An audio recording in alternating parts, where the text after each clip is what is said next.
Hey guys, it's LEGO Boys E3. Today I'm going to show you my off-axis 3x3 barrel mod.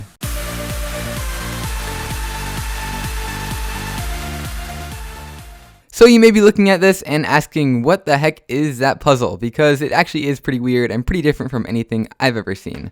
So this is just a 3x3. And so basically what I did is, instead of making a normal 3x3 barrel where you just cut off the edges around here and just round it like that, what I did is I cut off the top and the bottom, and then I rounded it around this axis. So if you look straight on it like this, that is the same axis. And so you might be able to tell that this is the top corner right here on both of them. These are edges all around, and then these are the centers over here. And then if you look on this side, these are edges going kind of around in kind of a spiraling pattern on the 3x3, but just kind of like this on this cube, and these are corners. So there are actually two shapes of both corners and edges. This is a corner as well as this, and this is an edge as well as this. The centers are all the same, here, here, here, here, and here. And obviously the color scheme is quite a lot different than the standard 3x3. There's actually only 5 colors on this cube because there's 2 opposite sides, and this has like 6-fold symmetry all the way along here. So I decided to just make it 3 colors along there. Pretty similar actually to my Pyraminx barrel. Looks pretty similar around here except for the pieces, of course. And that's actually pretty interesting for me because the vast majority of the mods that I do make are like barrel mods, things like that, like the Pyraminx barrel, that actually have the exact same color scheme as the original puzzle that they're made out of. So if you look at a normal Pyraminx and you look at this, the colors are basically exactly the same. And the same thing goes for most of the mods that I make, but on this one it's actually totally different. You can see here that it does shapeshift, of course, and if you look at the centers, this piece right here, they can be rotated and they would be incorrect. So it is like a super cube as well. So I'm just going to try out a quick solve on this puzzle while talking a little bit about how I made it. So quick interruption. Basically what I did is I cut off all the corners off a 3x3, so literally all of them. And so 2 of those were my base, those were the flat sides, and the rest of them were the axis that I could curve it around.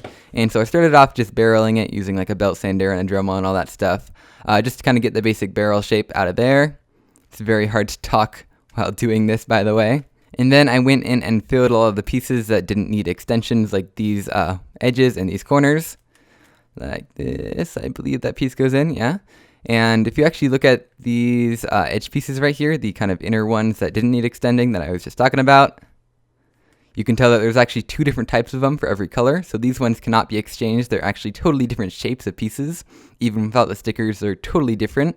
Just kind of mirrors of each other. And so yeah, I filled in all those pieces, and then I had to extend a lot of the other pieces. So you can see these big edges here as well as the centers all needed extending. So I kind of did that while disassembled, which is something I don't normally do. I normally just do it once I have the cube assembled. I put like cards inside the puzzle, but I actually approached it a little bit differently this time, and that actually turned out pretty well. And I'm just skipping through a little bit of the solve here because it's taking quite a long time. So hopefully that gave you a little bit of an idea about how this puzzle turns and functions, but this puzzle does actually have kind of a parity. It's not technically a parity, but it's basically like a parity. Basically we have just one corner rotated.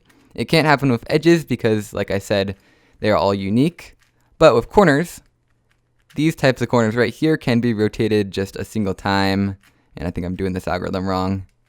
Yeah, I am. Just a single time, and they will still be the exact same piece. So there we go. Now the puzzle is solved. The barrel shape of this puzzle is actually a little bit imperfect. I got kind of frustrated working with this cube. It's like guan long, and some of the pieces just didn't really want to work out, and kind of, you saw there when I was trying to get it into a barrel shape, it just kind of flexes all over the place. So it's really hard to get perfect on a belt sander. If I do get it kind of close to perfect, you can tell that it definitely does not roll very well like a barrel. I mean, it does a little bit, but not that well. But yeah, that's really all about the puzzle. Like I said, I haven't really seen anything like this before, doing it off axis like this. The closest I've seen to this was like a hexagonal prism.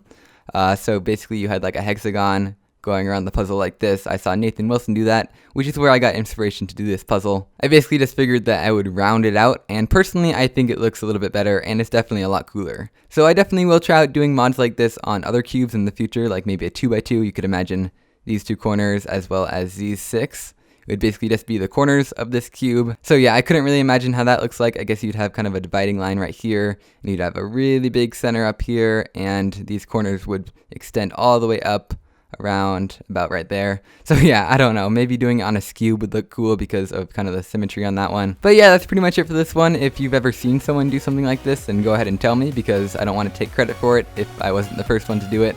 But that's pretty much it for this video, and I'll see you guys next time. Bye!